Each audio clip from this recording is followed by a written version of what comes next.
Welcome to today's edition of the Rush 24/7 podcast. Well, I don't know where the guy's registered to vote now, but I just came across the Las Vegas shooter, Stephen Paddock, on April 11th, 1984, registered to vote in Boca Raton as a Democrat.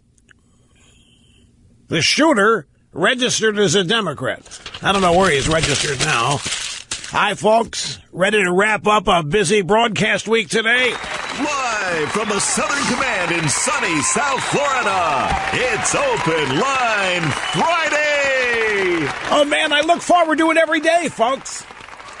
And you would not believe the number of people who say you need to do a fourth and a half hour more often. Some people saying you need to do that, not TV. Do the fourth and a half hour. You don't need a TV. That is TV. Do that. The pressure is mounting, ladies and gentlemen. The consensus is that I am not doing enough. Nah, just kidding about that. Greetings. Open Line Friday, 800-282-2882. If you want to be on the program, the email address, lrushbo@eibnet.com. Let me ask you a question. Do you think a major conservative Republican fat cat donor would have been able to keep secret 8 different sexual harassment settlements? Do you think they would have been able to keep that out of the media for decades? Just remember what all has happened at Fox News in recent years and compare that to what's happening here with Harvey Weinstein of Weinstein Pictures and prior to that Miramax. It's astounding to look at the two comparisons. It ought not be astounding because we all ought to know by now. But the thing that makes it different, everybody apparently knew about Harvey Weinstein. Everybody that worked with him, everybody that donated, took money from him, everybody that palled around with him, all throughout Hollywood, everybody knew. Whenever we have news reports about some executive at Fox News, sexual harassment, it's a shock and it's a stunner and we never knew and nobody had any idea and it's still not conclusive. And yet those people are made to walk the plank. And here Harvey Weinstein gets to apologize and promise everybody he's going to double down going after the NRA, as though that is going to buy him some leniency. And it will, folks. You remain loyal to the cause on the left, and they'll tolerate anything. But how transparent. I saw this yesterday afternoon, and I just started laughing out loud. Harvey Weinstein issues whatever apologies. You know, I came from the 60s. You got away with a lot more back in the 60s. Harvey, I came from the 60s, too. And I remember when the feminazis started taking over in the late 60s and early 70s. And so did you, pal. You just ignored them and didn't have anything to do with them. And everybody knew. That's the thing. The New York Times has known about this for years. What triggered this, folks? Why all of a sudden now is the New York Times breaking the seal on this? Something had to happen to cause it. But Harvey, I want to give you some advice here, buddy. I've never met Harvey. But you're playing this all wrong. Apologizing and promising to bury Wayne LaPierre and all that. That isn't what you do, Harvey. You need to get the neck brace. You learn from Ted Kennedy, you get the neck brace. Fake an auto accident or something, but get a neck brace on there as quickly as you can. And then you learn from Bill Clinton. Have a meeting with Jesse Jackson and walk around with the Torah. I mean, he's Jewish, so Bible won't work. But walk around with a religious book. That's how Bill Clinton did it. Meeting with Jesse Jackson. Ted Kennedy, of course, with the neck brace. You know, somebody needs to ask Michelle Obama about a woman running for president who takes money from a serial abuser and sexual harasser like Harvey Weinstein. Remember, folks, everybody knew about it. Everybody knew about his behavior. The women involved were all talking. People at the Weinstein Company knew. Everybody knew. And in fact, If you have any experience reading gossip columns, particularly New York Post page 6, the stories of what a boorish man Harvey Weinstein is are frequent and legion. Not a nice guy. Very intimidating person. A lot of people scared to death, particularly young budding actresses and anybody else who wants to become anything in the movie business, scared to death. Harvey Weinstein scared nurses when he was in the hospital to try to quit smoking. He was a brute. He was. You know what? Harvey Weinstein is as close to the prototype that young college women are being taught about men today as anybody you could come up with in public life. Young college women are being taught that men are predators, that rape stories and all these leftist publications turned out not to be true, but you know how women are being taught. Young college-age women, men are brutes, men are predators. Men beat women, men mistreat women. You have to shield your own kids from the father because the father is an uncontrolled, just barely out of the cave. Harvey Weinstein comes as close to epitomizing what the left is trying to convince women men are of anybody that I know. And everybody knew it. Now, what does that mean? When Hillary Clinton, when Bill Clinton took Harvey Weinstein, by the way, there's all kinds of travel log, White House log information on how many times Harvey Weinstein visited the Obama White House. Folks, Harvey Weinstein was at the White House frequently when Bill Clinton was there and when Obama was there. He was tight. He was tight with Democrat presidents, tight with the Democrat Party, a major donor, a major fundraiser. He threw parties for these people constantly. What I'd like to see are how many trips to Chappaqua did Harvey Weinstein make when Hillary was not there, but Bill was. And I'll tell you, what? There are a lot of people that are in that man group. I'm not going to mention any names, but there are a lot of people in the Bill Clinton, what do you call it, posse, that are, I think, breathing here rather dangerously and nervously because Weinstein might have been in and out of that posse now and then. And if people are looking into Weinstein, who knows who else and what else they're going to find, because everybody knew it. Folks, that remains the major point of this. Everybody knew it, which makes them the biggest hypocrites on the face of the earth. All of these holier-than-thou social justice warriors preaching about sexual harassment, all of these female lawyers that are now lining up to represent Harvey, like Lisa Bloom, the daughter of Gloria Allred. The hypocrisy here is just dripping right off your TV screen. It is so thick. So Hillary Clinton, Bill Clinton, Barack Obama take Harvey Weinstein's money. She remained associated with him, and she knew this was going on. Of course, Hillary, not really a virgin in all this because she knew about her own husband's similar escapades. But the point is that Hillary Clinton remained silent. Will she try to now say that the vast right-wing conspiracy was also trying to nail Harvey Weinstein along with her husband? The vast right-wing conspiracy didn't know who Harvey Weinstein was. The donor community does, but outside that, very few do.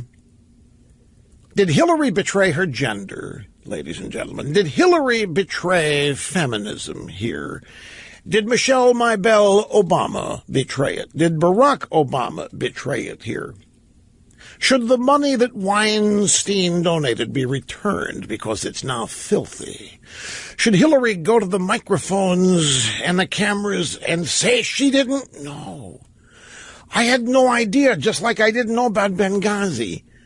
I had no idea. I'm ashamed, I'm embarrassed, and I'm returning the money. Don't hold your breath.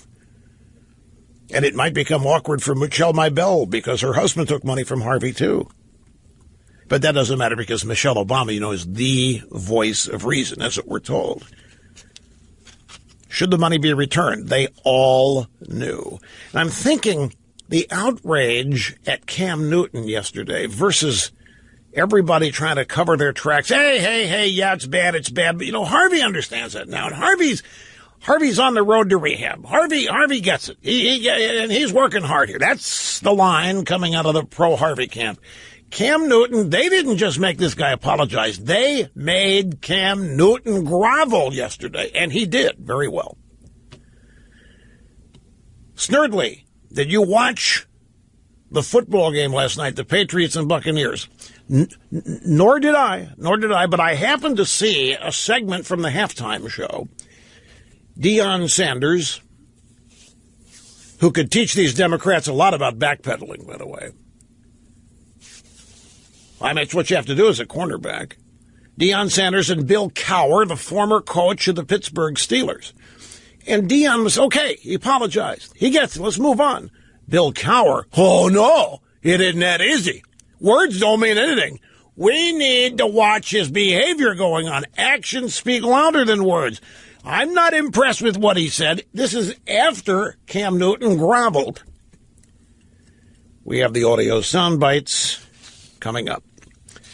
So Hollywood blacklists conservatives that they consider to be misogynists while promoting and protecting Harvey Weinstein and his ilk.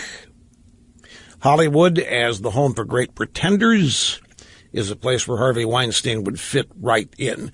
But look at it. Hollywood lectures everybody else while acting as a sanctuary city for misogynist feminists. It is. Hollywood is a sanctuary city for every reprobate leftist there is. How about Roman Polanski, who has been convicted of rape, and he's still accepted into the Hollywood community because of his immense talents behind the camera. Hillary Rodham Clinton, a feminist fraud, if there ever was one, thought Hollywood would lift her across the finish line last November. Most Democrat candidates do. Instead, Hollywood was an anchor. Hollywood was the equivalent of a cement swimsuit for Hillary Clinton.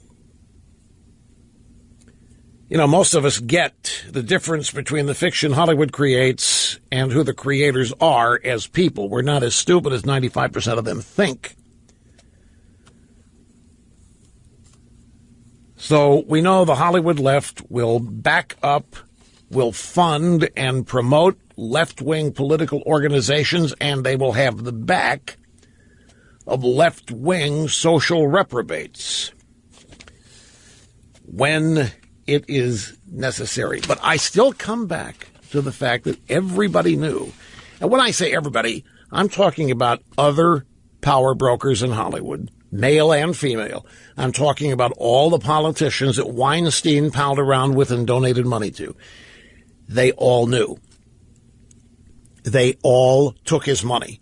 They all accepted his invitations. They invited him.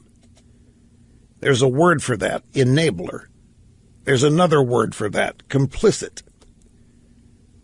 How many women were sexually harassed or assaulted because nobody spoke up the past 8 years, or however many years, maybe decades it's been?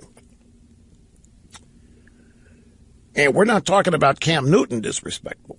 We're talking about the sexual harassment of the highest order, a powerful man with total leverage over younger, ambitious women in the workplace. Very much like Bill Clinton's behavior while governor and president. If Washington is a swamp, Hollywood is a cesspool. And Harvey Weinstein joins some special company. A hall of fame, if you will, of male Democrat feminists. Ted Kennedy, Bill Clinton, Bill Cosby, Carlos Danger, and now Harvey Weinstein. Take a brief time out, my friends. We will come back and get started with all the rest of today's program right after this. Having more fun than a human being should be allowed to have. Rush Limbaugh on a roll on Open Line Friday. Everybody knew, folks. They could have stopped it decades ago. How many people are complicit here? It is no wonder Ashley Judd's a mess. It is no wonder. It's because of Harvey Weinstein. A fellow Democrat abused her. She was abused as a child by one of her mother's boyfriends. She was abused by an older man who lived in her town. She's almost as cheated on and abused as Hillary Clinton is. No, I mean, not quite. Hillary still holds a record there, but for crying out loud, this kind of explains a little bit why Ashley Judd has this visceral reaction that she has to Trump because of what she thinks Trump is. Trump can't hold a candle to any of this. None of us can. There was a tweet from one of the Hollywood actresses, Brooklyn Decker, and this makes some sense. She says, we condemn Trump saying, where he grabs women, the NBC Access Hollywood. We condemn that, and we condone Harvey Weinstein? That's exactly right. Remember how they all went ape excrement over the Access Hollywood video? And now they're all trying to cover for Harvey. I mean, they're saying, this is unacceptable. This is, wait a minute, but they're still scared of the guy. They're still trying to find ways to accommodate this, not hold him to account. And Lisa Bloom, the daughter of Gloria Allred, who routinely appears with lines and lines of serially abused women suing somebody. Lisa Bloom is having one of her books adapted by Harvey Weinstein. Harvey Weinstein's adapting her book.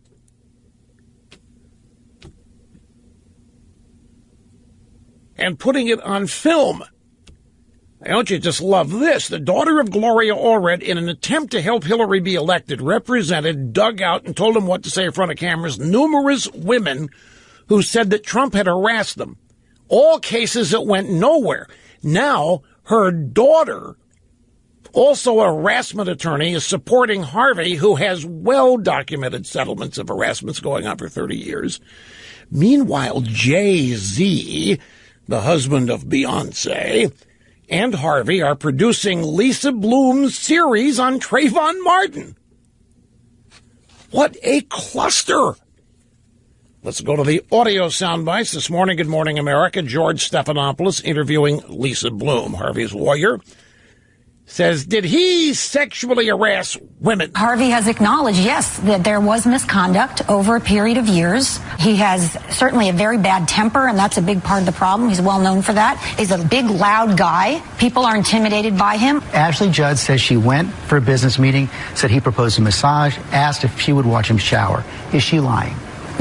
No, I have great respect for Ashley Judd, and so does Harvey. I'm glad they come forward. I encourage them to come forward. Harvey has authorized me to say that. I mean, this is a very different day. What do you do if you have behaved badly for 30 years? Are you going to continue, or are you going to start, a different approach? That's what he's doing. This is unreal. Anybody else they would be trying to ruin. They would be trying to ruin them with lawsuits. They'd be trying to ruin their careers instead of praising their late arrival to maturity. Yeah, he was a pig and everybody knew it. Yeah, he's gross and everybody knew it. Yeah, he hit on Ashley. Everybody knew it. But you know what? What do you do if you behave badly for 30 years? You bash the NRA and you bash Wayne LaPierre. And then you tell everybody you're not going to stop until Wayne LaPierre is in the grave or some such thing. And then you get a woman, the daughter of another woman, two sexual harassment lawyers who participate in trying to ruin men, falsely or accurately accused of it. Now coming to Harvey's defense. And what do they do in defending? Admit that Harvey is a reprobate. Admit that Harvey's a pig. But Harvey knows it now, and Harvey is trying to reform. A beautiful thing. Now, stick with me on this, folks. You know nothing that happens here is isolated. It all links. I bring it all together. Every day, at some point in the program, everything, even though it sounds isolated, maybe disparate, it all adds up to meaning something consistent. Now look at this story here. This is from our old buddies at the Daily Caller, but actually it's a piece of research, I think, from the, college campus reform. That's what I'm thinking of. The headline, College Course Wonders Why Women Are Becoming More Conservative. Amherst College in Massachusetts offering a fall course this year to try to figure out why women are becoming more conservative. The course is entitled Contemporary Debates, Women and Right-Wing Populism. It'll explore the consequences of neoliberalism, cultural conservatism, Islamophobia, and anti-immigrant sentiments for women of different social and economic strata, as well as women's divergent political responses. That's the course description. The college says that students will delve into the topic of why some women have chosen to become conservative leaders, while others have allied with liberal, anti-racist, progressive causes. The course will look at whether transnational influences have affected women's activism and will also examine what impact the surge of far-right women has had. And will have on both gender and sexuality. Required reading includes Susan Faluti's In the Dark Room, the Handmaid's Tale. Do you know what that's about? Do you know what the Handmaid's Tale is? I think Netflix or Hulu made a miniseries out of it. It was written some time ago by a woman named Margaret Atwood, and it's dystopian as opposed to utopian. And it is about the future in which women are literally nothing but servants of men for the purposes of sex and domestic thing. I mean, it is every cliche the women's movement, which I like when walking behind it, has been for. Except it's presented as a horror story, and the women in the show are dressed as though they are Amish. And they're all dressed alike. I mean, it is a paranoid feminazi's nightmare that was written into a book and then made into a miniseries. And I my tech blogs, and these kids are reading it, and they think it's right on, man. It's right on. It's right where we're headed. It's exactly what Trump would do. It's exactly what Trump would do if we're not careful. Meanwhile, over here is Harvey Weinstein, who is mistreating women, who is treating them as nothing but sex objects. And Harvey Weinstein is a hero. Everybody wants to be Harvey Weinstein and want to do what Harvey Weinstein does, produce movies about great progressive causes. They all knew while making TV series The Handmaid's Tale about how rotten conservatives treat women. There's Harvey Weinstein. Who knows? He may have invested in it. I don't know. The rank hypocrisy here reeks. Back to Lisa Bloom. Stick with me. It all comes together, folks. Lisa Bloom on Good Morning America with George Stephanopoulos, who, by the way, ran the Clinton War Room, and one of his jobs was to identify women that were going to come forward and accuse Bill Clinton of things like Harvey Weinstein's accused of, and Stephanopoulos' job was to help destroy them, along with James Carville and others in the Clinton war room. And now, here is the lawyer, Lisa Bloom, the daughter of Gloria Allred, defending Harvey, speaking up for Harvey, more so than a client would, or a lawyer would about a client. On Good Morning America, Stephanopoulos question, Mr. Weinstein appeared naked or nearly or fully naked in front of these women, requiring to be present while he bathed, or asking for a massage, or initiating a massage himself. This is what happened to Ashley Judd. As I say, it's no wonder she's affected.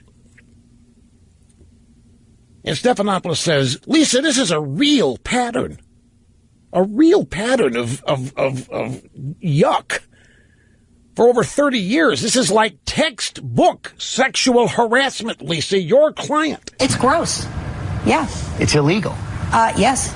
I agree. I'm working with a guy who has behaved badly over the years, who is genuinely remorseful, who says, I have caused a lot of pain. Okay, he's admitted to you he sexually harassed women. Well, you're using the term sexual harassment, which is a legal term. So I'm using the term workplace misconduct. Yeah, telling somebody they look nice in a dress, for example, is not sexual harassment. Workplace what does she call it? Workplace misconduct. Kind of like what the guy in the Army at Fort Hood. Workplace violence. It isn't sexual harassment. You're not going to con me here into agreeing that it's a legal term.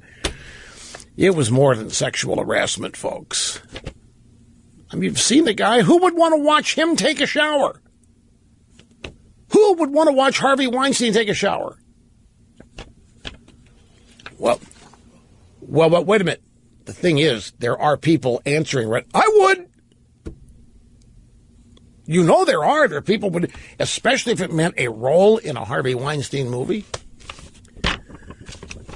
What do you mean, Snurdly? Who would want to watch any man take a shower? Do you really have that low a self-image that you can't imagine anybody wanting to watch any man take a shower? Do you not know what happens in there? Well, okay, speak for yourself in there, big boy. I'm just saying that there are people out there who would probably, yeah, I would do it. I would do it. Well, of course, men would watch women do anything. That's throw that out. I mean, it's not a good comparison. One more, Harvey. I'm sorry, Lisa Bloom. But it all comes together. Just hang on with me now. So Stephanopoulos says, you say you're tutoring Harvey. What? Do you follow this? Here's 30 years. And she says, now that the New York Times has published it, Harvey realizes he made a mistake. Do you all remember the name Anita Dunn from the Obama administration? She now has a crisis PR firm and advisory firm. Hang on just a second. Screensavers interrupt me more than anything else does on this show. Anita Dunn, if you remember, it was in the summer of Obama's first term, so it'd be 2009, was somewhere, I want to think it was the National Cathedral. Now, I could be wrong. There was some summit going on. Anita Dunn, I'm pretty sure, gave a rousing endorsement of Mao Zedong. And what a brilliant general he was, and how skilled he was at turning his country into communism with a cultural revolution. Well, it turns out, get this, she was a primary advisor to Obama. She was advising Harvey before the Times story published. So people that worked for Obama, who knew what Harvey did, were rushing to his defense. These are the same people that spare no time, waste no time or expense in trying to ruin Republicans or conservatives who haven't done diddly squat, either for real or by comparison. So here is Stephanopoulos. You say you're tutoring Harvey. What does that mean? How do you tutor this guy? It means I explain to him things like the way you talk to your guy friends, when you're going out for a beer, is not appropriate in the workplace. Are you can't kidding have a lot of cursing. You can't tell sexual stories. You can't hit on women in the workplace. Not only is it illegal, it's wrong because it causes pain to women. And it needs to stop right now. His biggest problem is anger, which he says he's been in therapy and working on for 10 years. And he still has a long way to go on that. He gets very angry. He's a big guy with a loud voice, and I think that's a big part of the problem. He is an angry guy. He scares everybody. Don't doubt me on this. But do you believe this? Here's Lisa Bloom, a lawyer, the daughter of Gloria Allred. I had to explain to Harvey things about the way you talk to your guy friends, when you're going out for a beer is not appropriate in the workplace. Come on, Miss Bloom. Are you trying to tell us that Harvey's so infantile he didn't know that? The truth is, Harvey knows all this stuff. He doesn't care. He's Harvey Weinstein. What? This is what... Now they try to tell us that Harvey was naive, innocently naive. He didn't know that you can't talk around women the way you talk with guys having a beer. Come on. What kind of saps do you think your audience... Well... Now that I ask that, it is the Good Morning America audience, and it could be comprised of many saps. But even so, it is an insult to our I had to tell Harvey that you can't tell sex stories to women. Yes, you can. If the woman loves you, if the woman knows you, if you have a relationship with her, yes, you can. It's just you can't with women that don't know you or need something out of you besides that if they want to work for you. But the fact he doesn't know this, he knows all of this. This is what is like Clinton and his numerous apologies. Frankly, I was unaware. I didn't know how I was coming across some of these women. You mean when your hand was? That's right. I had no idea that was objectionable. Really? Well, Hillary never did. Really? Okay. Things these people try to get away with. Now let's go back to Vegas, shall we? This morning on CNN's New Day, the fill-in co-host Poppy Harlow spoke with Las Vegas shooting survivor Stephanie Melanson about meeting President Trump and First Lady Melania Trump. And Poppy Harlow said, you guys, you got to meet with the President and the First Lady, and that was really meaningful. Can you tell us about it? Even this moment, they're real people. He's a real human. She's a real human. They had a heart. They were caring. They were sympathetic. They had a listening ear. He sends his condolences. Before he could finish talking, and she got up and just beelined over to us and just hugged me and told me, your mom is strong. She's a fighter. She'll be okay. She's going to make it. Now, when that was happening, Poppy Harlow looked like she's about to vomit. This is not the message that CNN wants on there about Trump. They made a mistake here not knowing what this patient was going to say. But, now listen to this. You guys got to meet the President, First Lady, and you tell us about it. Even in this moment, they're real people. He's a real human. She's a real human. They had a heart. They were caring. That was news. That was news. Who knows what this woman believed of Donald Trump before she met him? I think we have a pretty good idea. If she pays any attention to the news at all, she thinks that Trump's a pig, that Trump's a reprobate, that Trump's whatever kind of bad you can think of and multiply it times 10, because that's what the media's been telling her. All this time, Harvey Weinstein's a great guy. Hollywood loves Harvey Weinstein. He's one of the movers and shakers, and for 30 years they knew he was a reprobate, looked the other way. They make it up. They lie about Donald Trump when people meet Donald Trump. He's human. He had a heart. They were caring. They were sympathetic. Breaking news. CNN. Donald and Melania Trump are human beings with a heart. That was the breaking news. This is all such a freaking mess. And everywhere you go, you want an explainer. You want to find out why. If the media is involved, there is your answer. Let's get started on the phone, shall we? We have Jane in Houston. Jane, you're up first on Open Line Friday. Great to have you with us today. Hi, Rush. I cannot believe I'm speaking to you. I have been listening to you for years and years and years. Well, I appreciate it. I really do. And I'm glad you made it through. And one of the times that I was listening to you was while I was working at the Weinstein Company, and I would stream your program every day. Wait a second. Where was that? Where were you? Where were you at? Where'd you go to work? And would you work for Weinstein? I lived in New York. In New York. That's where. Last decade. Yeah, that's the world Worked headquarters. at Miramax and Weinstein. Wow. So you've been there a long time. I'm not there now. I moved back to Texas in 2010. I see. So what do you think of all of this? I think it's hilarious. I think that it is amazing that it's all coming to light now when everyone's known about this stuff forever.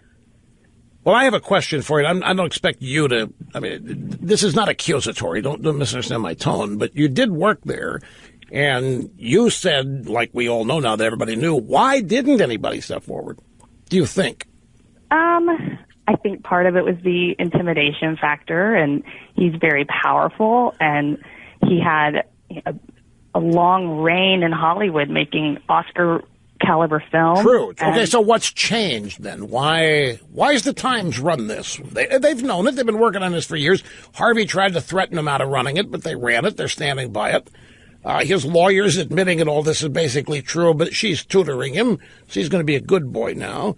Why now? There has to be a reason. I'm not sure. I mean, I think his power has started to wane a bit in Hollywood. Well, that would mean he's out of money. He was. That would mean he's out of money. When you're out of money in Hollywood, you're out of power. So that would mean maybe he's got financial problems. And that's what I was thinking that might be. Well, that's kind of been plaguing the company for a while. I'm not speaking as an authority on that, but just what I read in the paper now. What did you do there? What was your job? Everyone's going to know who I am if I start talking about all this. But wait a minute. If you don't want to do that, you don't have to do that. You don't have to. I'm not asking you to violate any security that you want to have here. Right. I will say that I did not have direct dealings with him on a day-to-day basis. Right. I did encounter him in the office, but I was not one of these people who worked directly for him or has experience in hotel rooms with him, nothing to that extent. Yeah. It's more like just hearing stuff and just hearing stories about him in Hollywood in general. But it was a fun place to work. Well, yeah, it was Hollywood. I mean, it's the movie business. I understand the lure. I do. Jane, hang on here just a second. Don't go away. We'll be back here in just a second, but always follow the money. I know there's been stories of the company being out of money, but I mean more than that. That could explain why nobody... Okay, look, it's Open Line Friday. Always try to take more phone calls. If you're on hold, I am requesting that you be patient and stay there. I'm going to try to get, because we got a lot of good ones here hanging on, and I'm going to try to get to you, mix it all in with everything else coming up in the program, which I can't wait to get to here.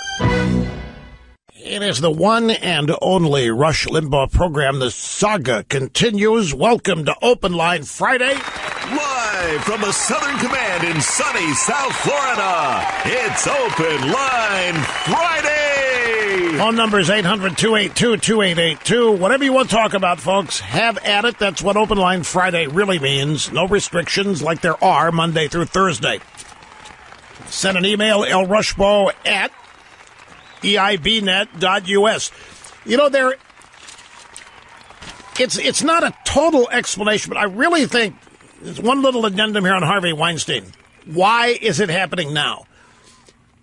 It is abundantly clear that everybody was afraid of this guy.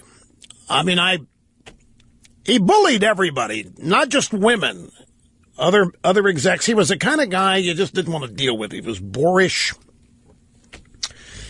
Excuse me. And all this is widely known. None of this is revealed.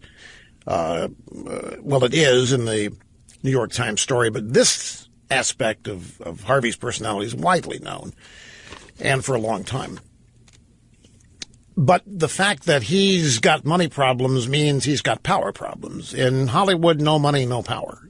It's that simple. Whether it be corporate or personal, they both matter. Hollywood showbiz, it's a place for shows, meaning impressions. It's make-believe. And if something happens and the make-believe gets blown to smithereens, then you in heap big doo-doo. Little Indian lingo there. Now, there have been all these payouts. I don't know how much Harvey's had to pay, but there are at least 8 of them, and they have probably been pretty sizable in order for everybody to stay quiet. The money had to be sufficient to guarantee that. That money's got to come somewhere, and if it came from the company by hook or by crook, be awfully difficult to show profit above the line if you are doing that. Now, and I don't say this to excuse old Harvey here, but there may be a reason why the women stayed quiet. It could have, I'm not saying that it did, but it could have evolved among the chit-chat among women in Hollywood that if you can somehow finagle yourself into getting harassed by Harvey, you could get a huge payout. Yeah, Snerdley's looking at me. Oh, yeah, I never thought of that. Don't doubt that for a moment, folks. I mean, we're not dealing with pure, virginal white innocence here anywhere in this story. Okay?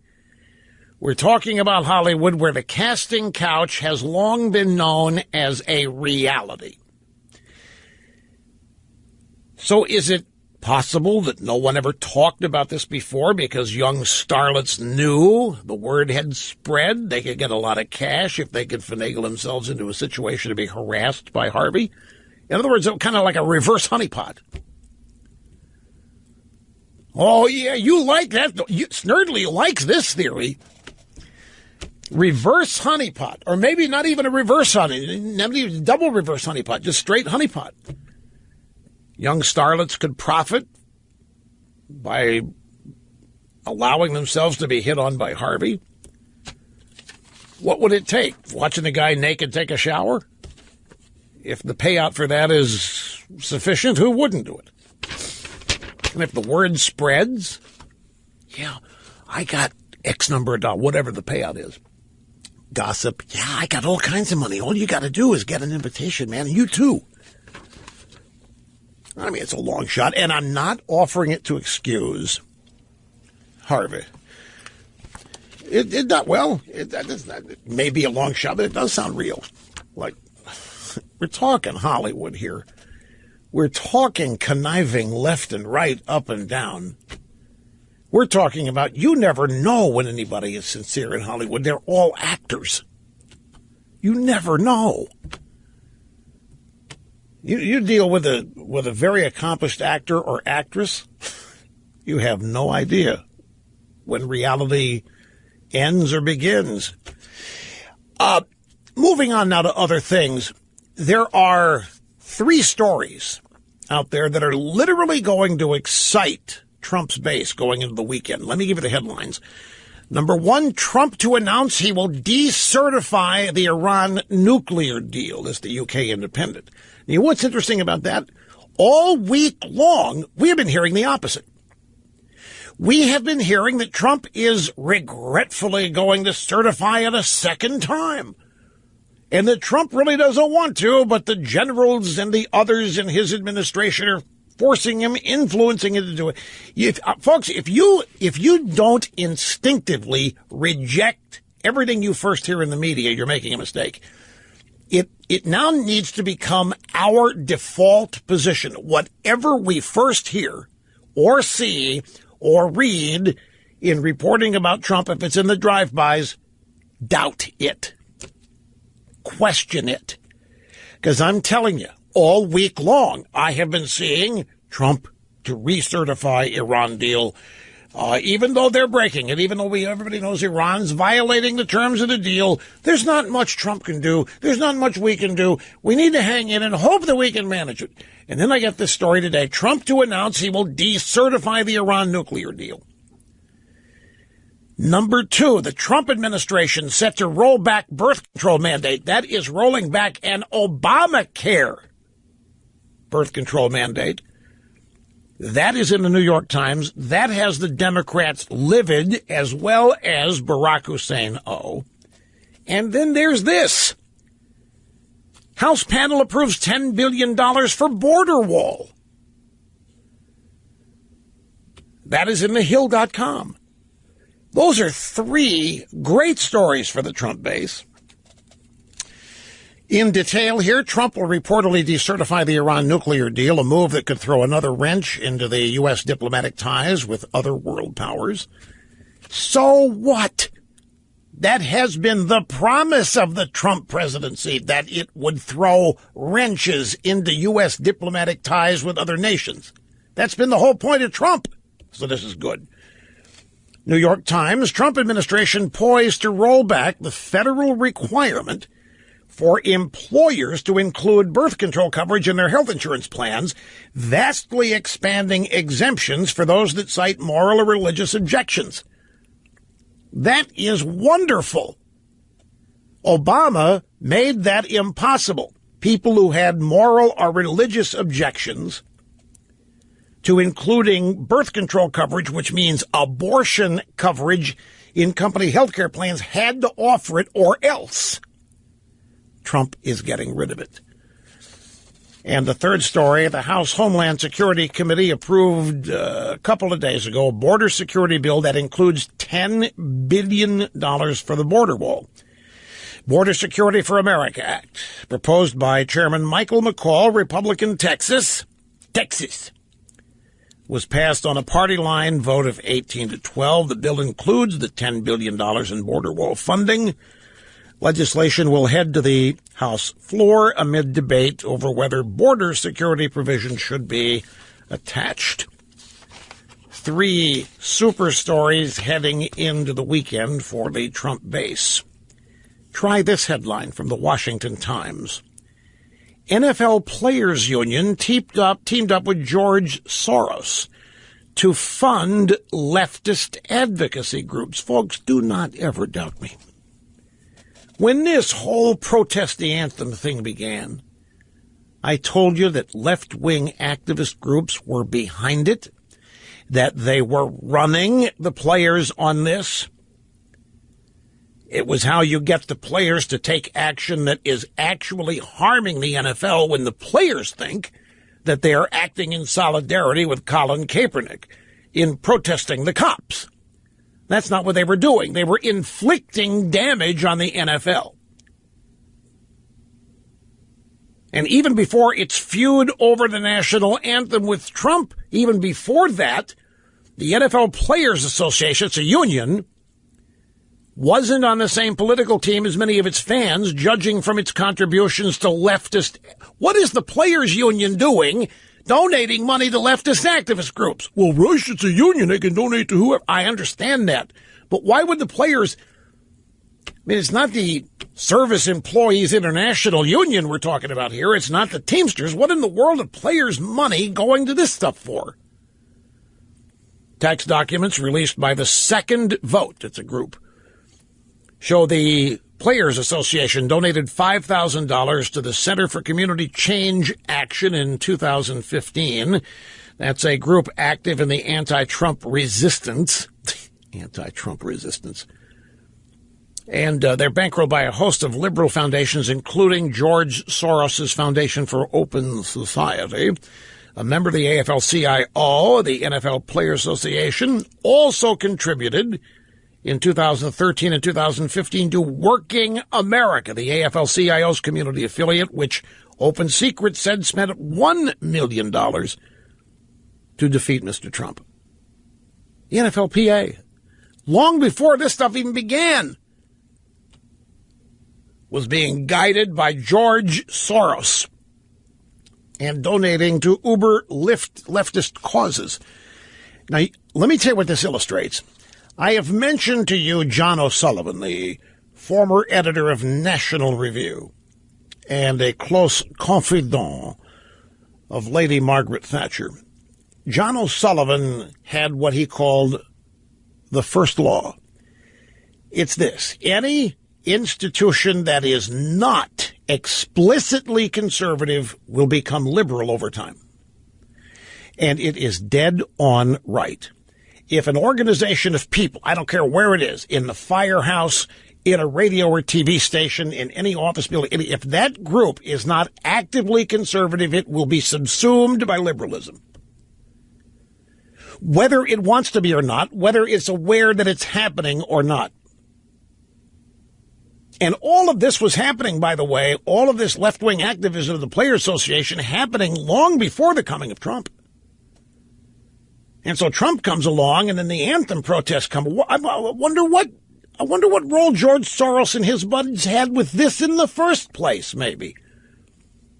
That Kaepernick ended up providing a very convenient launch pad for what they intended to do anyway. But O'Sullivan's first law, any institution that's not explicitly and actively every day right-wing will become left-wing over time. Now, this story, I don't know, the NFL Players Union teaming up with George Soros to fund leftist advocacy groups. If this becomes widely known, this is going to push even more NFL fans to turn off the TV. This is not what they want to know. They don't want to look at a bunch of guys playing football on Sunday afternoon and see a bunch of activists supporting left-wing causes. That's not why they're watching. It's not what's going to keep them glued to the TV screen. That's why we're only hearing about it now.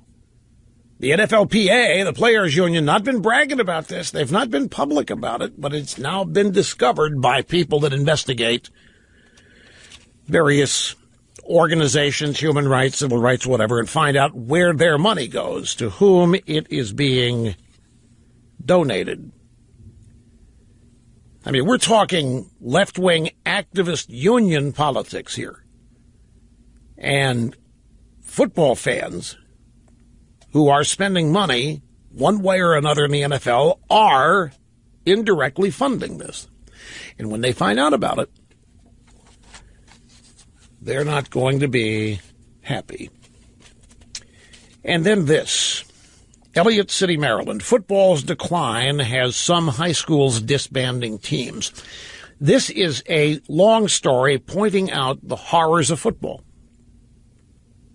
That's what the story is. It runs the AP, Associated Press, and the story details all of the things that can happen to people who play football, all of the bad things.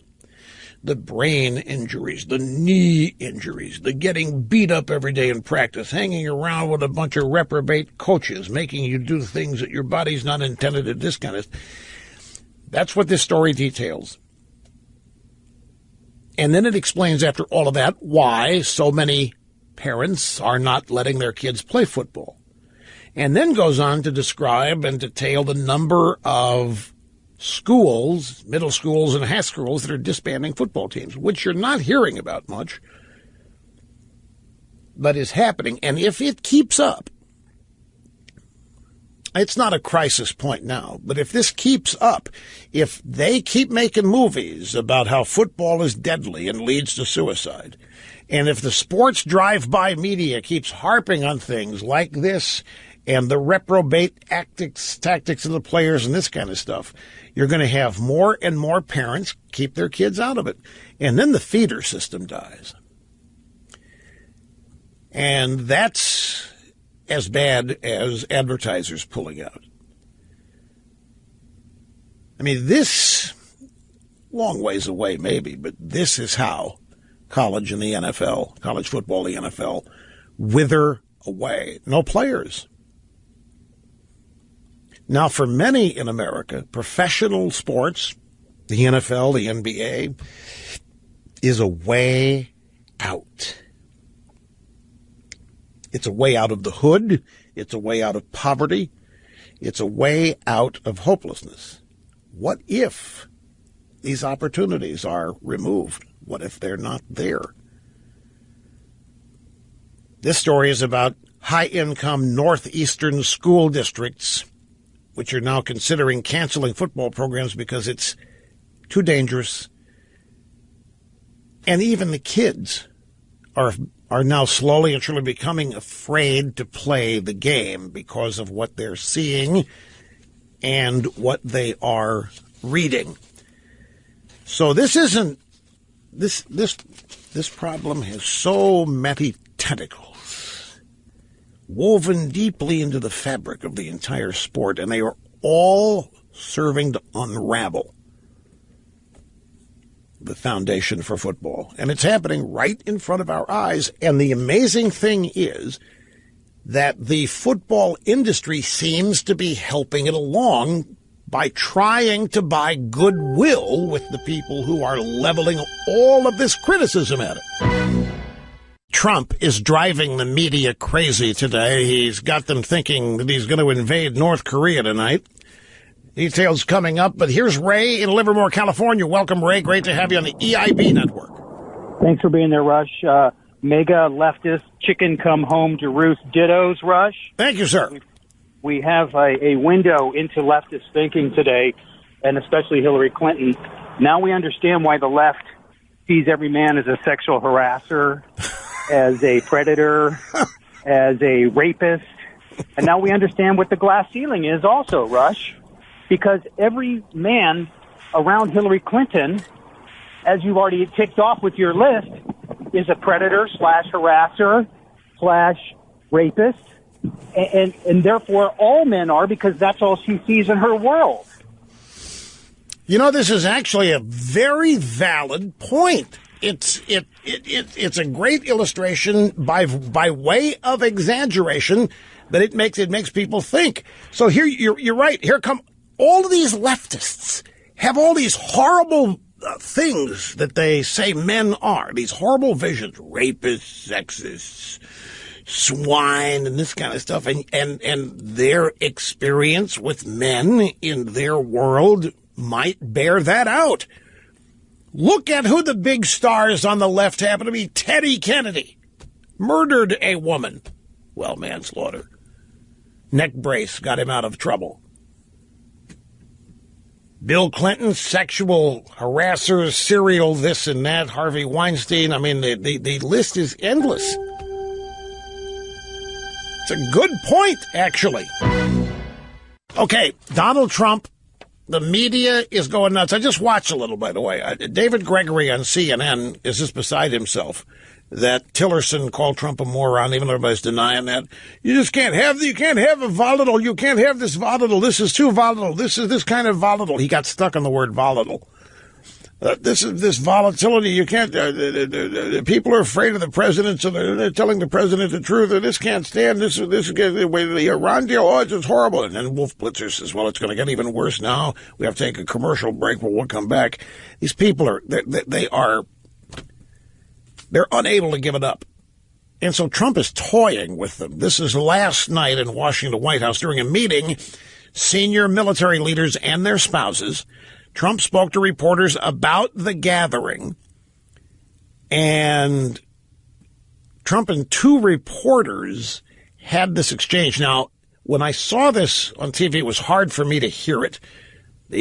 Trump's a little bit of an echo. He's far from the microphones, and the shutters here are going crazy. But see if you can hear this. You guys know what this represents? Maybe it's the calm before the storm. What's the storming? Could be the calm before the storm. What storm, Mr. We have President? the world's great military people in this room. I will tell you that. And we'll have a great evening. Thank you all for coming. What storm, Mr. President? You'll find out. You'll find out. That's another one of those movie lines. You'll see. You'll find out. Trump had hosted a dinner with military leaders and their spouses. And so the president said, you guys know what this represents? Maybe it's the calm before the storm. All the military people there. And a reporter said, what's the storm? Could be the calm before the storm, Trump says. Female reporter read, what storm, Mr. President? We have the world's greatest military people in this room. I will tell you that. We're going to have a great evening. Thank you all for coming. What storm, Mr. President? You'll find out, is what Trump said. So ever since then, I saw it on Fox, and as soon as the bite played, they cut to senior political analysts to try to cut through the sludge here to figure out what Trump meant. And they all thought, it means war with North Korea. And then I started hearing about how that would be devastating. You can't have a war, conventional or otherwise, with the North Koreans because of a number of people in South Korea who would die, and Samsung would get blown to smithereens. And if Samsung gets blown to smithereens, there's no screens for the new iPhone. So you can't have Samsung destroyed. You can't have all these people. They were talking about this. That's all Trump said. Senior political analysts were suggesting that a war with North Korea, no, it can't happen because Seoul, South Korea is right there. I mean, those people would all die. I mean, Kim Jong-un is not crazy and blah, blah. They're going nuts trying to figure this all out. So we have a montage. Classic Trump. He owns the media. They know it. They resent it. He tweaks them all. Did you see what he tweeted the other? Said, I don't know if it was a tweet or it was. It was a tweet. Snurdly, did you see this? Trump asked, out of nowhere, Why don't we have hearings and investigate the journalists for their fake news? You know, it was like a golden oldie from the campaign that was resuscitated, brought back to life, and they had a cow. They can investigate people all day long, but you can't investigate them because of the First Amendment. Oh, speaking of which, I've got a great history lesson coming up on the Second Amendment. But after Trump told them that this may be the calm before the storm with all the military people in the White House, Trump plays them like a Stradivarius, sends them scrambling to figure out what he's talking about. A curious comment from President Trump. Why did he say that? It comes as officials tell CNN President Trump is prepared to decertify the Iran nuclear deal. There were 3 U.S. Green Berets killed. Some kind of retaliation coming? Could it be something they're dealing with ISIS? I think what he was trying to do is send a signal to North Korea. Having to do with Rex Tillerson. When he refers to storm, he's referring to that. It's part of his strategy. It makes people nervous, and that's what he wants to do. It could be nothing. It could just be Donald Trump talks. He says things. It could be something. Whatever it is, they went batty trying to figure it out. It's the most fun thing to watch when Trump starts tweaking these guys, because they know it and they can't help. They can't help it. They know he's tweaking them. They know he's putting them on, but they can't resist it. No, I have no idea what he was talking about. No clue. But it wasn't that we're going to hit North Korea. I will guarantee you it wasn't that. Well, I say I guarantee. I don't know, but that's if we were going to do that, that's not how there would be a prelude to it. Of that, I'm confident. David in Orange County, California, back to the phones. Open line Friday. Great to have you, sir. Hey, it's an honor, Rush. Can you hear me okay? I hear you fine. Thank you very much for asking. Okay, this is about why you shouldn't do TV. Should not do TV? Yeah. There's an old show business saying, always leave them wanting more. I'm very, very much aware of that. It is one of the many reasons I don't do TV very often at all. And another one is all work and no play. That has not been a problem for me in about 25 years. Okay, now, are you working Thanksgiving Day? Am I working? No. Okay, maybe Fox will give you some time on that day since no one else will be watching football. You just said don't do TV. Now you're telling me to do TV on a day nobody's going to be watching. Just that day. So some of us will have something else to watch other than football. Oh, I see. It's a selfish motivation you have. Yes. Always selfish. Right, okay. You want me to go in on Thanksgiving to do a live show so you'll have something to watch besides whatever else is on us, since everything is reruns. Yeah, maybe read one of those books. No, I wouldn't. I get that. That's not a bad idea. He's talking about one of the Revere children's books. I have a feeling that Thanksgiving Day this year is not going to be filled with reruns. Nothing is going to be reruns with Trump in the White House. Thanksgiving Day, wherever Trump is, he'll be here. No, more than likely be at Mar-a-Lago. The media was hoping Mar-a-Lago be destroyed in a hurricane. Do you know that? They actually ran stories that Mar-a-Lago was not damaged. You could read a tinge of sadness in the stories. I mentioned a moment ago that I have a history lesson here on the Second Amendment, and I do.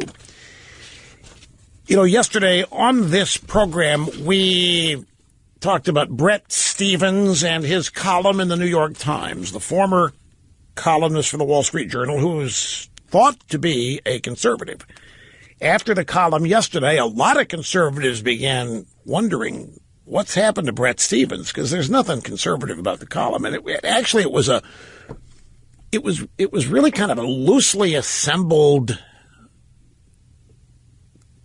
It was almost like a stream of consciousness rather than a crafted and prepared column. And it seemed something written in frustration, and he opens it up by admitting that he is a conservative. He's never understood this fetish that conservatives have with the Second Amendment. And then halfway through the piece, it says, repeal it, just repeal it. I mean, if everybody means what they're saying here about guns and control, just repeal the Second Amendment. Well, we nuked it yesterday and dealt with it. But over at National Review, Charles C.W. Cook was greatly bothered by this piece and wrote a post at the Corner blog that I want to quote from here. I'm not going to read the whole thing, but there is some excellent history in this. Some excellent history that I will guarantee most Americans do not know about the Second Amendment, and it's coming up right after this.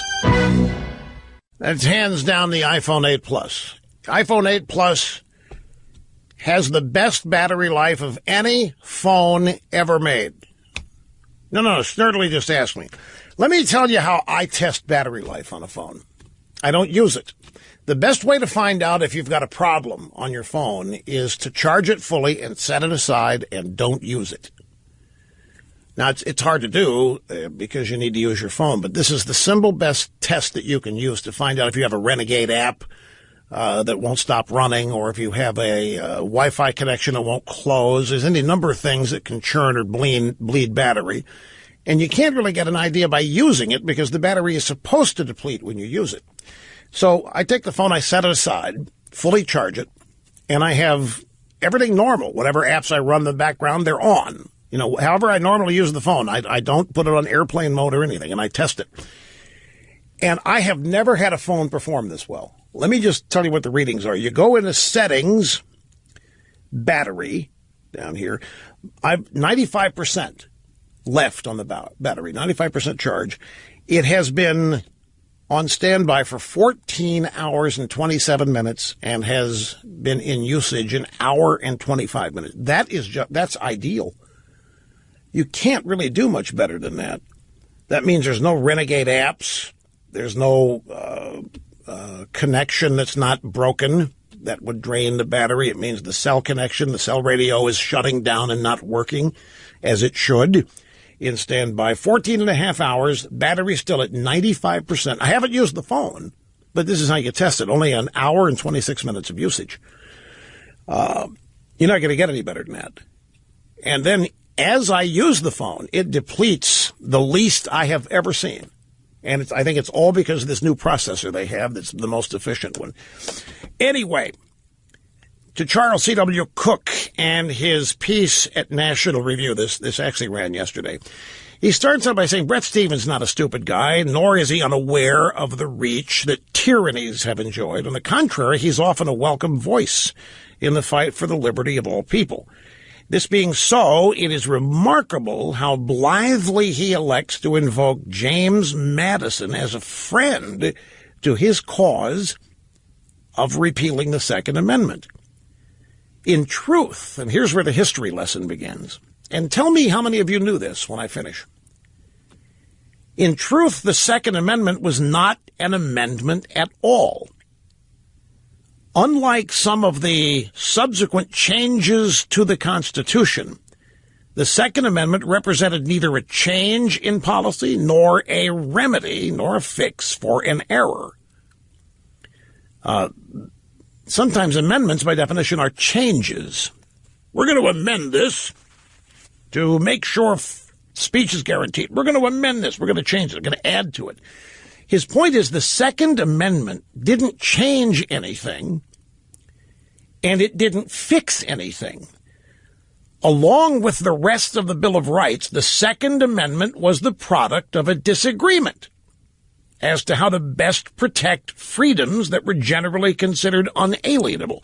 The founders believed that rights and liberty came from our creation and not men, not governments, not other people. And that's what made them inalienable, meaning you can't lose them. You can be deprived of them, but you can't lose them. They're there always. Now, for reasons outlined in the Federalist Papers, James Madison believed that the power of the federal government would be constrained by its structure. If the central state had only a handful of carefully enumerated powers, he contended, it would not be able to exceed them. And that's in fact what the Constitution is. It enumerates what the government can not do. It spells out what the powers are and none more. Now, the anti-federalists disagreed with that. They demanded as it's written here, a belt to add to the suspenders. Now, the debate that followed on the Second Amendment and others was strictly structural. It was not a fight over speech or due process or arms, but over how best to ensure the maintenance of liberty.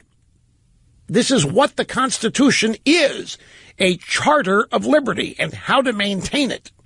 So anytime somebody starts talking about getting rid of that part of it or that part, you've got to really perk up and say, no way. We're not going to sit here and let you chip away at our freedoms, which is what the anti-Second Amendment crowd wants to do. James Madison acknowledged this very premise when introducing the Bill of Rights in Congress. The rights that he included, made clear to his peers, were those, quote, against which I believe no serious objection has been made by any class of our constituents. In other words, the Bill of Rights was a listing of things that were not controversial.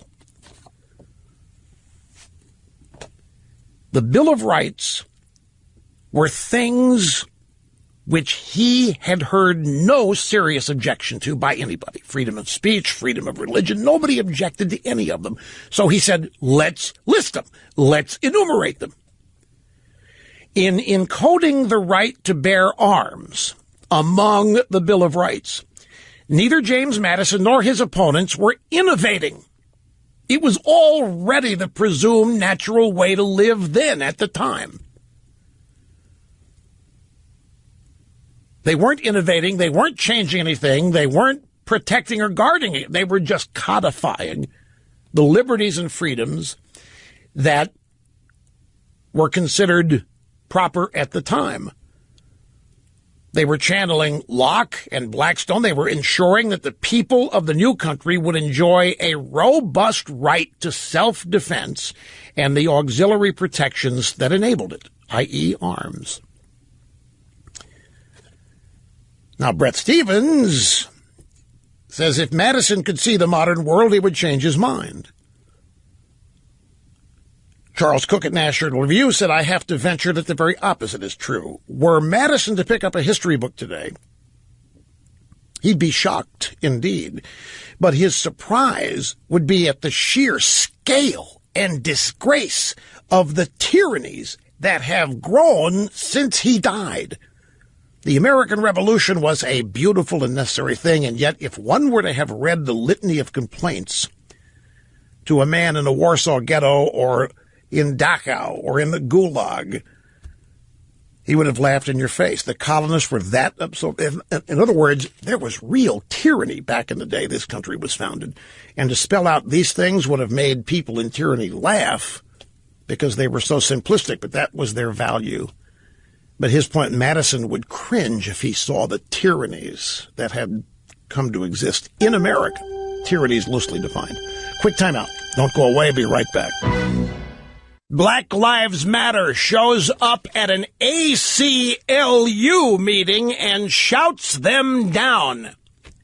Accuses them of being Hitler. You protect Hitler too. You're white liberals.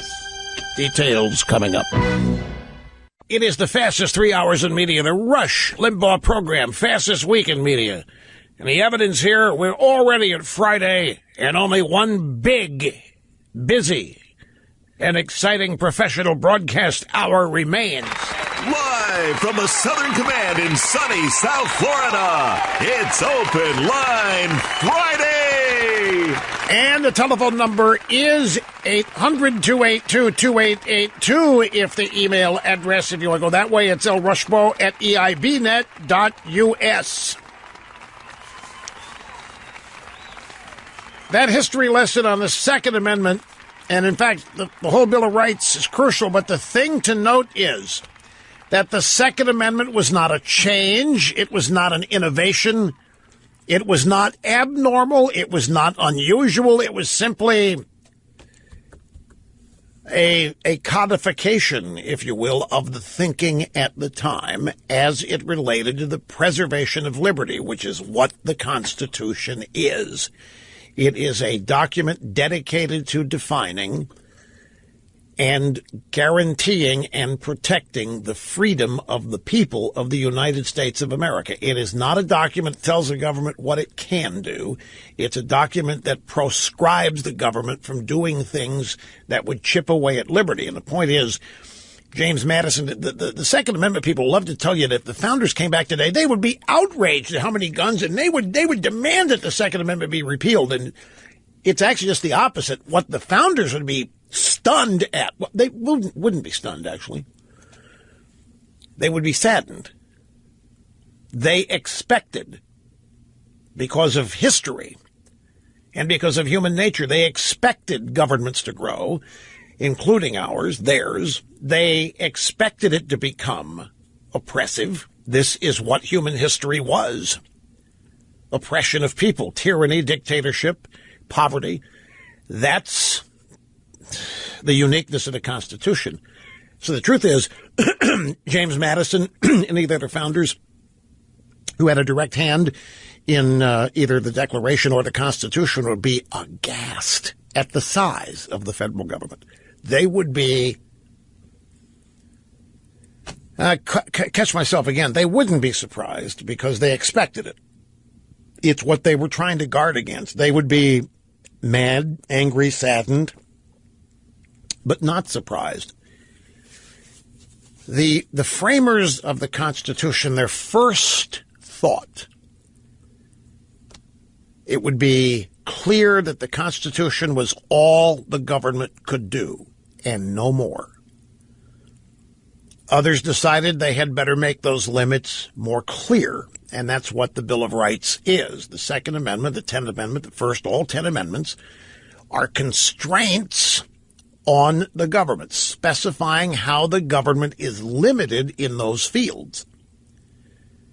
And the Second Amendment was not an innovation. It was not a change. It was not a reaction to something either popular or unpopular. It was simply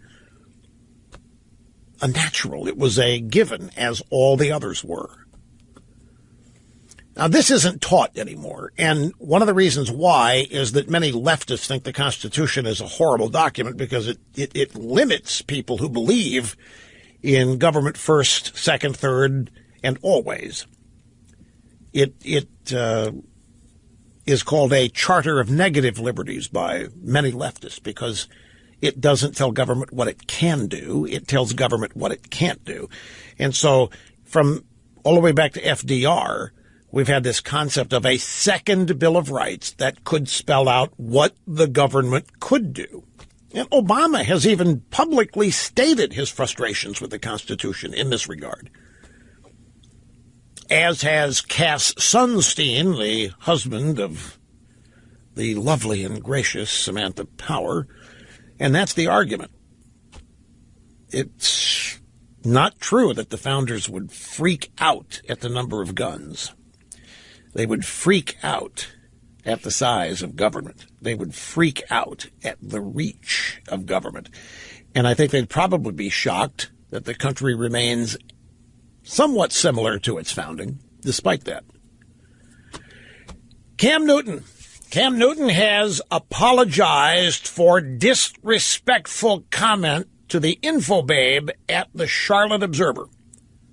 Her name is Jordan Rodrigue, and it just illustrates that every knee will be bent to political correctness. You will bend the knee, and you will like it. You will bend the knee, and you will love it. Last night, Carolina Panthers quarterback Cam Newton's Twitter page posted a video apologizing for his comments to Charlotte Observer infobabe Jordan Rodrigue. Here is a portion of the video. Actually, I have two portions. Here's the first. What I did was extremely unacceptable. I'm a father to two beautiful daughters, and at their age, I try to instill in them that they can do and be anything that they want to be. And the fact that during this whole process, I've already lost sponsors and countless fans, I realized that the joke is really on me.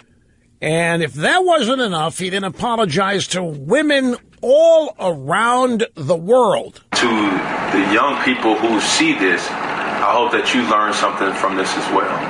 Don't be like me, be better than me. And to the reporters, to the journalists, to the moms, super moms, to the daughters, the sisters, and the women all around the world, I sincerely apologize and hope that you can find the kindness in your heart to forgive me. Okay, can I ask a question? It's an open-ended question. I'm not trying to be provocative. It's not rhetorical. How many women, when they heard of this story, became righteously indignant, do you think? You think it's that small, 0.something%?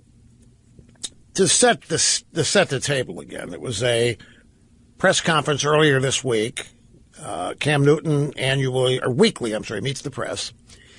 And a female reporter, Jordan Rodriguez, asked him if he was encouraged and thrilled to see a particular receiver running his pass routes so aggressively and really sticking it to him out there. And Cam got a big smile on his face and laughed and said, it's funny. It's funny listening to a female asking about routes. Kablooey! It was as though Cam Newton had written the Indiana Religious Freedom Act. The drive-by sports media blew up. Everywhere. No exceptions. ESPN, NBC, ABC, CBS, wherever you found sports drive-bys, they blew up. Cam Newton, a reprobate. Cam Newton doesn't have the first idea about gender equality. They kept talking about gender equality and how important gender equality is in America today. And Cam Newton was disrespecting it and laughing at it, and this was unacceptable. Now, I'm just saying, how many women, upon seeing the tape, before they had heard any of the drive-by media reaction to it, I'm really curious. I really would like to know. I'm not asking this with a foregone conclusion in my mind. I really would like to know how many women were as outraged and angry as the sports drive-bys were, because the sports drive-bys, as is always the case, were they were assuming that their anger was universal, that their reaction to it was the reaction of the vast majority of people in America. And I wonder again, because see, I don't think that's true.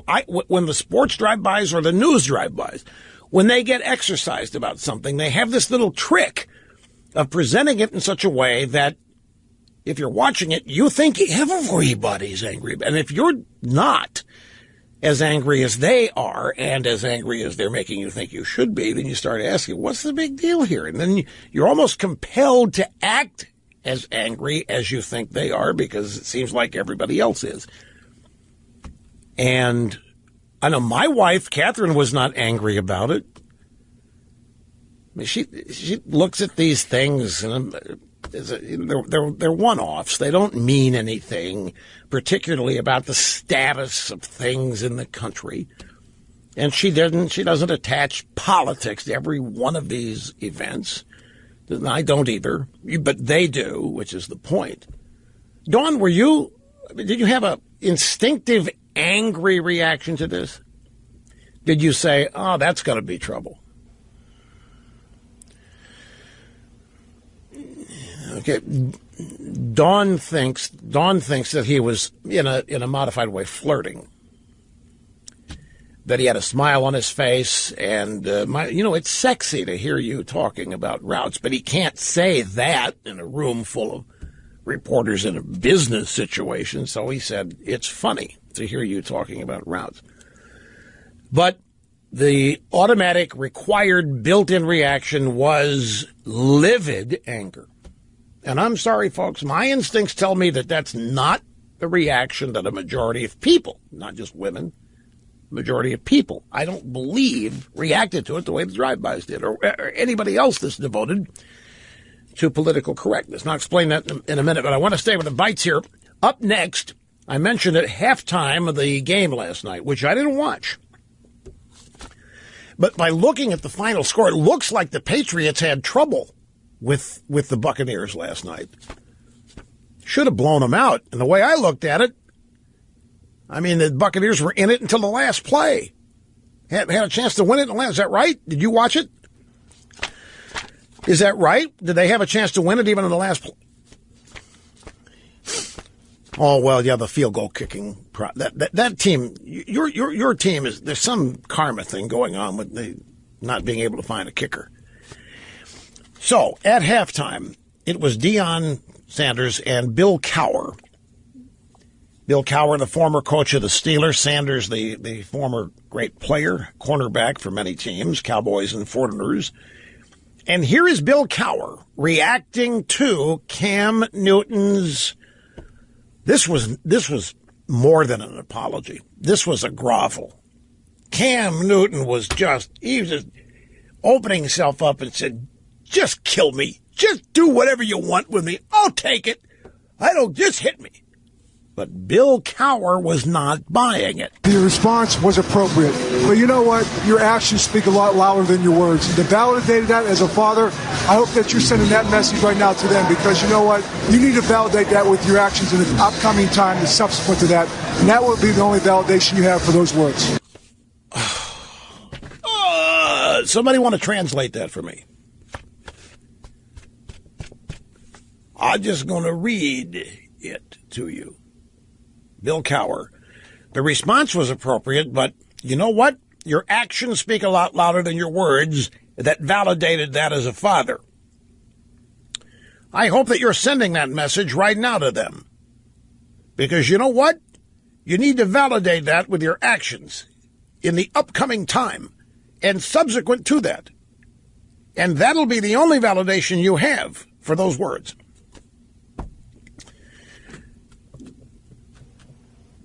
Well, you want my help on this? I can tell you exactly what he's saying. Cam, prove it. Your words don't mean jack to us. You better go out there and by validate what do you mean? You better prove it.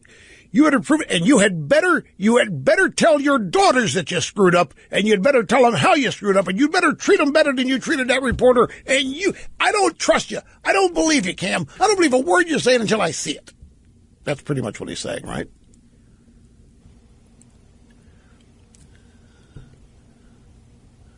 Oh, Snerdley thinks that Cowher was kissing up to the female crowd. Maybe so.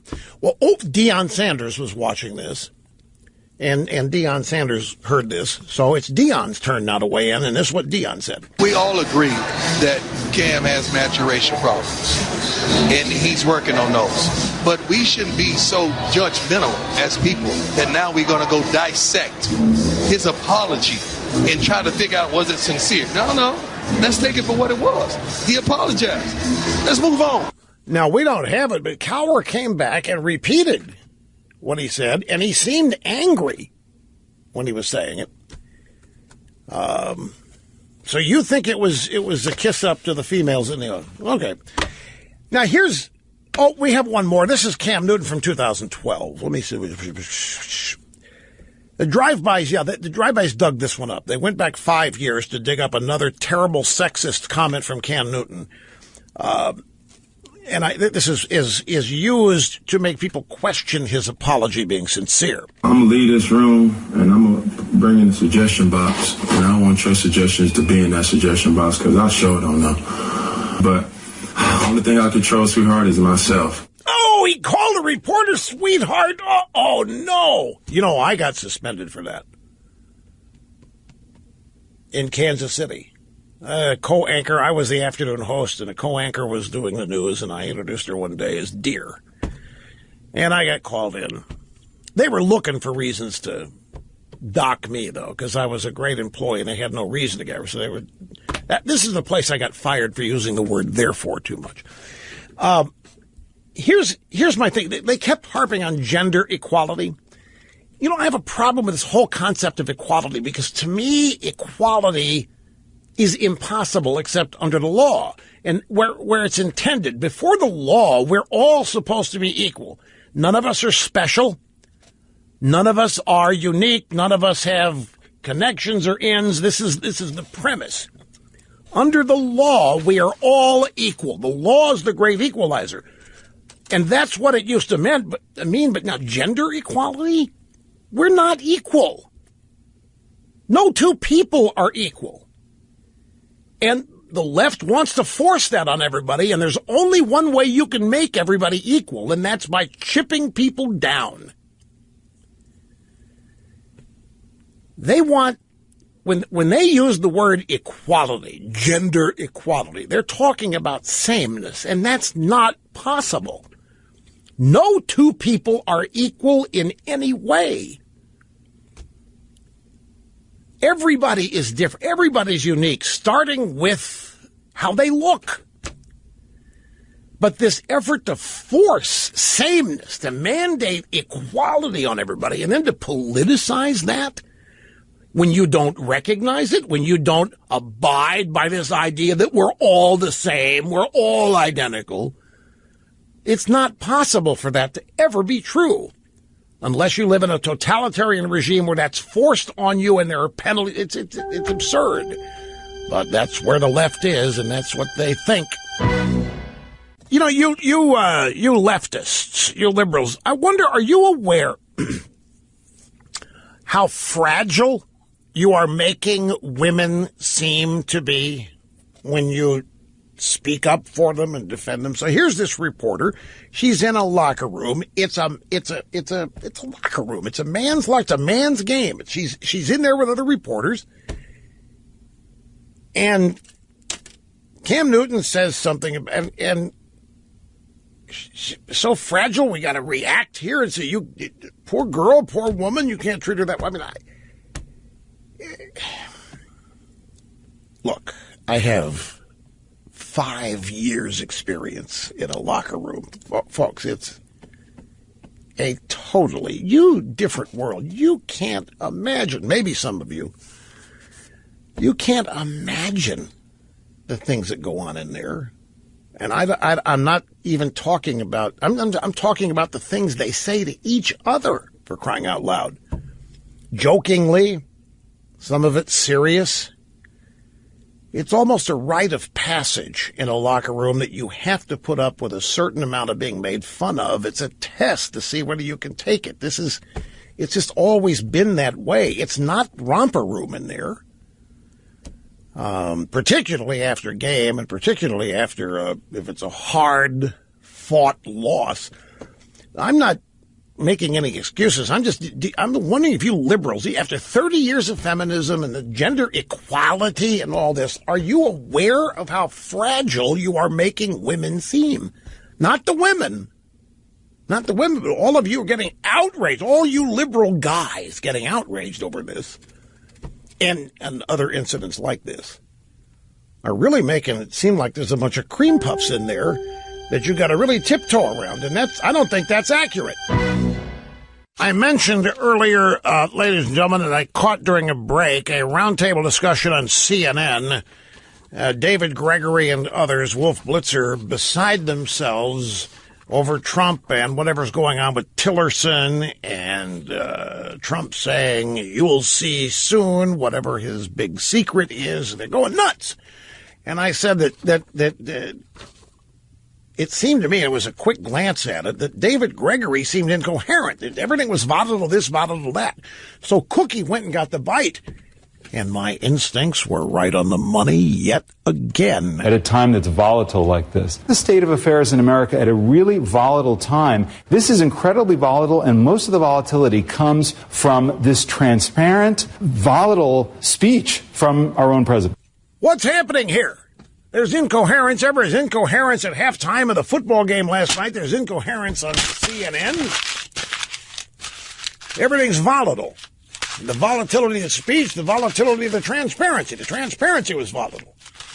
Harvey Weinstein was volatile. The volatility there, man, that's off the charts volatility. Trump. What are they talking about? They don't know. They are so discombobulated. They're drifting into incoherence. They truly are. Here is Lou in Auburndale. Is that Florida? Yes. Auburndale. Hi, Lou. How are you? Very good. It's an honor to speak to you. Thank you. My question is, since Mueller hasn't said that they've found anything with the Russian collusion, and now that they're looking 10 years back at Trump's business taxes and such, can't Trump shut this down? He can. Shut down the special counsel? And well, he can fire. He can fire Mueller anytime he wants. Shutting it down. All of these are political questions. He's got the executive power to do it. But the political consequences of firing Mueller or shutting it down or demanding a put up or shut up, those consequences would be the determining factor. Here's the latest in the Mueller investigation. And this, folks, if this is true, they literally have got nothing. If this is true, if this is true, it's worse than they've got nothing. Mueller, somebody on his team is leaking that they're taking this Trump dossier seriously, that they have already interrogated some people about it. Now, Christopher Steele is the guy who manufactured this, made this stuff up. Fusion GPS with the Russians probably dictating it. None of it has been verified. We have learned that the Obama CIA director, John Brennan, when he saw that, it formed the basis of his belief that there was collusion. Folks, the stuff in this dossier it was made up. Some intel people let the cat out of the bag and admitted they made it up as a means of trying to demonstrate to Trump the kind of stuff that could be out there that he needs to know about. It is like the golden showers aspect of this, that Trump hired prostitutes to urinate on a bed to get even with Obama when Obama wasn't even there. I mean, it's all as just cockamamie as that. Now, if Mueller and his team, just like John Brennan said, and that Clapper guy, National Intelligence Director Comey, they've all said that it forms the basis, not formed, but currently forms the basis of the investigation. We're over a year into this now, and they've got nothing. They don't even have any Russians. And if who on the Mueller team is leaking that they have interrogated, interviewed, whatever, people connected to it, then they're trying, I think, to scare people. But it is, Richard Burr, who runs the Republican committee, the Senate committee, he's the chairman, looking into this, is very frustrated because they can't find anybody to talk about it. The guy that wrote it will not respond to their requests to appear. Well, I wonder why. The whole thing is made up. Nobody's going to testify under oath to any of this stuff. And if that's what they've got, then they don't have anything. And you're starting to see some allusions to that in the drive-by media, nervously. They figured by this time that whatever bombshells Mueller had, there would be some leaks. There's 16 or 17 lawyers on his committee, and they're all Clinton and Obama donors and fundraisers or appointees. I mean, his whole investigative team is a bunch of uber leftists. And if they had found something, you would have heard about it by now. They would have leaked it to try to destabilize Trump. The objective is to get rid of him anyway here. So their use of this thing, I still claim that they're trying to make people like Paul Manafort or Roger Stone flip and implicate somebody else, or even lie to implicate, just catch somebody in a lie, the Martha Stewart process crime. But yes, to answer your question, Trump could fire Mueller, shut down the whole investigation. All practical purposes, no. There wouldn't be, unless this thing's still going on 3 years from now. And there haven't been any leaks. Have you heard any leaks Snerdley, about what, and there definitely would have been. I don't know, Rush, Mueller runs a tight ship in there. Yeah, everybody runs a tight ship. There are leaks all the time. And if somebody had some bombshell, they would have alluded to it somehow. And David Gregory wouldn't be talking volatility. He'd be talking bombshell. Beth in Poughkeepsie, great to have you on Open Line Friday. Hi. Hi, Rush. How are you? Thank you so much for taking my call. You bet. And by the way, you could call me dear anytime, and I'd be flattered. I'm calling because when I heard Michelle Obama talk about being first-time proud of her country, I was disgusted. I was just so sickened. But I have to tell you, Rush, for the first time in my adult life, I am not proud of at least half of my country. And I just feel like people are just so mixed up in what they believe and what they think and what they propagate. It's crazy. Yesterday was the anniversary of my 3 children's father's death. He died from bladder cancer that they said was because he was one of the first responders at 9/11, and he spent 6 months down there with the cleanup. Right. And my kids have had to grieve their father and deal with all this nonsense from these hate groups about the vilifying the police officers. And my ex-husband, he got up every day, put on that uniform. He didn't care if people were black or white or what political affiliation they had. He went out to serve his country and to serve his community. And, the fact that, my kids have had to deal with all this nonsense while grieving him is just pathetic. And you know what? I have a good suggestion for Jimmy Kimmel. Instead of having that pathetic charade of all these people parading out to thank and cry for Hillary Clinton, who's just a hollow person, maybe we should have a police family on there, and maybe they should be giving thanks to them. Well, that'd be a problem. I appreciate your sentiments, and God bless you and your family. But I think crying, it's almost become part of the shtick now. And so he can't have people on there that are, he can't start crying over the plight of the cops, because for people on the left, the cops are part of the problem.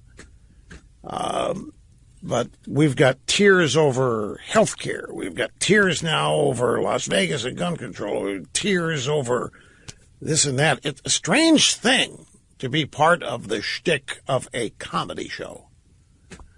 But that's where it has evolved. Look, I know this has got to be frustrating. You are a great example of the perspective that people who have become the targets in all of this.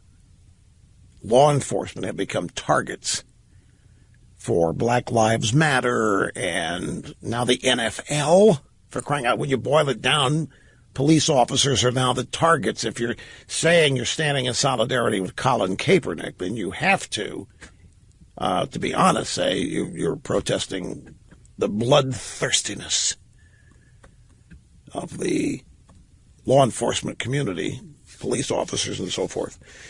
Anyway, Beth, I have to run. I'm glad you called. I'm glad you got through. Thank you so much, dear. And we will be back after this. Don't go away. Here's Fred in Jacksonville, Florida. Hey, Fred, how are you doing? Hey, Russ, thanks for having me. I sure appreciate you. You bet, sir. Thank you.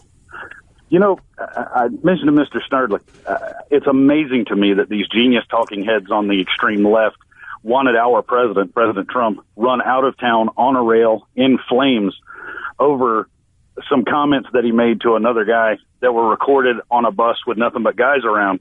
But now those same talking heads, those same wizards of smart, they know that Mr. Weinstein just needs some tutoring, and he's a serial pervert. But we have to be a little more understanding, a little more genteel and accepting of his condition or his behavior, his workplace inappropriateness. So I think I've come up with a solution that suits everybody. Let's put him in charge of NFL trials. Put him in charge? What do you think about that? Hey, we're dealing with two issues at once right there. I'm a problem solver. It's what I do. Yeah. NFL tryouts? Exactly. Cheerleader tryouts? What tryouts? No, the players. they have such a hard time with, being in a man's world and the way that we do things. And, he's obviously an expert at, seeing and entertaining and, trying out talent. Let's bring those two worlds together and let them all enjoy each other and all their, leftist ways of doing things. Teach them how to get away with it until the New York Times finds out about it. That is very, very clever. But the answer to your comparison is valid. Here's Harvey. We now know decades of sexual harassment, a minimum 8 settlements, 8 big payouts. We have women who've come forth and identified themselves as victims. And now we've got a lawyer, Lisa Bloom, who has been trying to put men away for this, now claiming, Harvey, he's just old-fashioned. He comes from the 60s. I'm going to tutor him. I'm going to teach Harvey. What could go wrong with this? In the first place, Harvey is not unaware of what he was doing wrong. But they're trying to concoct this excuse. Well, Harvey came from the 60s, and he's even said that. I grew up at a different time. We all did, Harvey.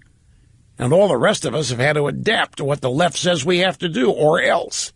But now, since Harvey is a good liberal, Harvey has given money to fellow sexual harassers. He has partied with them and propped them up like Bill Clinton. And he's been very tight with Barack Obama. So Harvey's a good liberal. So we think Harvey can be perfected because half of the problem doesn't exist. Harvey's not a conservative. So, yeah, he may be a pervert, but he's ours. And we're going to have Lisa Bloom tutor Harvey on what he was doing wrong and how to change it. That alone may be worth the price. Susan Collins says she may leave the Senate and run for governor, and the Democrats in the Senate are begging her not to. Bob Schieffer, CBS, says there's too many choices out there. There's news overload. There's no vetting going on. It's just another complaint about how they've lost their monopoly out there. And GOP donor revolt. Yes. We have to get into that on Monday, where we'll see you next.